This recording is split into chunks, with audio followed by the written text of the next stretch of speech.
Hey everybody, what's going on? It's Elementary Mitch. In today's video, I'm going to show you how you can teach your STEM class about escape ramps with Hot Wheels. It's so fun. Check it out.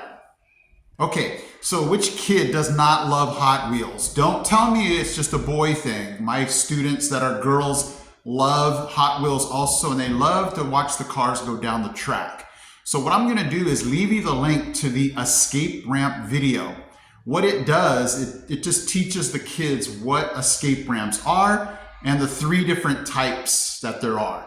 And once they're done watching that video, then I take them to my table here that has the Hot Wheels and the Hot Wheel tracks. And what we do is we will demonstrate the 3 different types. Well, actually the 2 different types, because 2 of them are very similar. And then they get to learn about escape ramps. So what I'm going to do is quickly show you the different kinds of escape ramps and then show you how the Hot Wheels can demonstrate that for your students.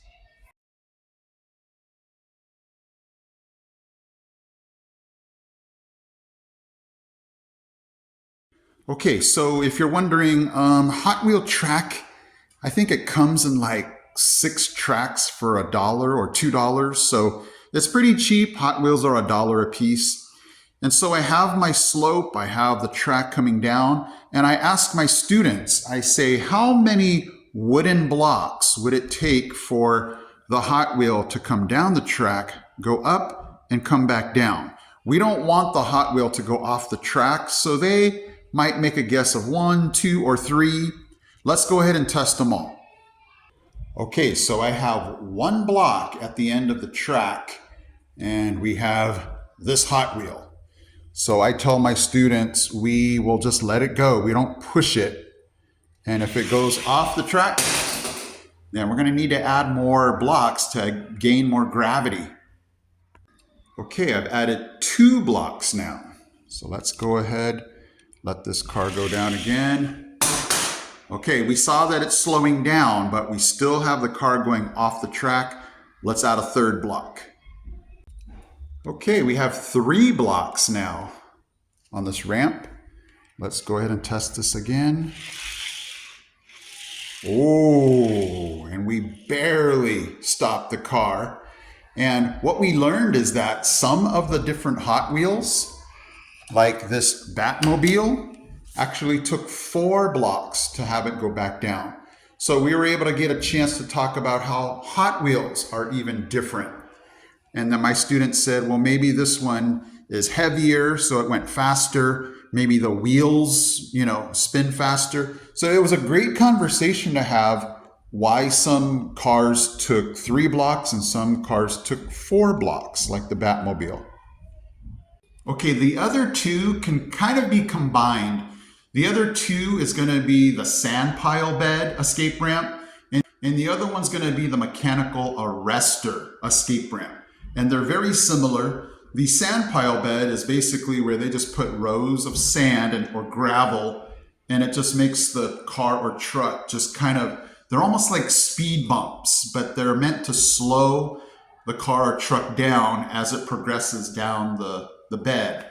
And the other one is the mechanical arrestor ramp, where they set up like these nets where it catches the car or truck and it stops it slowly, where the nets are a little loose at the beginning and they'll get tighter and tighter as the truck or car goes down the ramp to stop it. Especially if you don't have a slope to do gravity escape, and maybe it's just really hard to put a sand pile bed.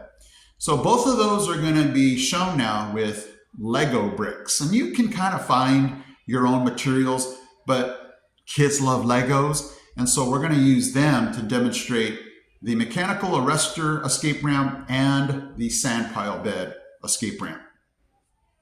Okay, so we took away the blocks. We have our Legos, and I basically just asked my students, how many Legos do you think it'll take to stop your car from going off the end of the ramp? And so they might make a guess of 1, they might say 5, and I say it's okay if we're wrong. If the car goes off the track, we're going to have to add more Legos. If the car stays on, then we're going to have to take some away to find out what is the magic number. So we're going to use my same red car here. We're going to find out what's the magic number of Legos to keep it on the track and definitely not let it go off the track, but also the perfect amount so that it's not too much. Let's go ahead and test it. Okay, so I'm going to start off with 4 Legos. And another interesting conversation you might have is, will it be better if we space them out? Is it better if we start them higher up, if they're at the end? So you can have so many good conversations, but for the sake of argument, we're going to leave them stuck together like that. Let's go ahead and test. So we have our car here at the top. Just going to let it go. And it went off the edge, so we're going to have to add more Legos. Okay, so we had 4. I added 2 more, so now we have 6. If this stops the car, we're going to take one away. But let's go ahead and find out what happens. It's at the top. Okay, so do you see how we stopped it with 6? But I skipped it. Let's now take one away and let's go to 5. Okay, so now we have 5 Lego bricks. Let's see if the car can still stay on. Ooh, so 5 stops it, and look how close the car got to actually going off the ramp. So we talked also about how different cars need more Legos. So again, this Batmobile needed 8 Legos to stop it. And again, we could talk about how much it weighs, how fast it was. But there you go. That's the mechanical arrestor escape ramp, and that's also the sand pile bed escape ramp.